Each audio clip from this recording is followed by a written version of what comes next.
ఈ లోకం కోలాహలానికి దూరంగా ప్రకృతి ఒడిలో దాగి ఉన్న ఓ దివ్య స్థలం. అడవుల మధ్య సాగుతున్న ఈ దారి మనసును నెమ్మదిగా లోతుల్లోకి తీసుకెళ్తుంది. ఇది కేవలం మార్గం కాదు, ఇది ఆత్మవైపు ప్రయాణం. ఈ జలధారల శబ్దంలో శివనామం వినిపిస్తోంది. ప్రకృతి కూడా ఇక్కడ భక్తిగా మారుతోంది.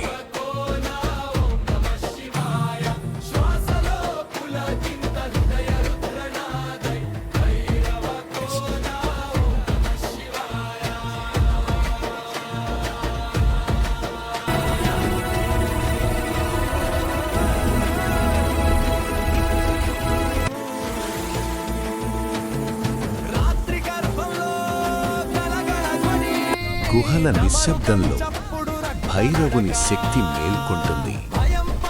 కళ్ళు మూస్తే మనలోనే ఒక శివ దర్శనం.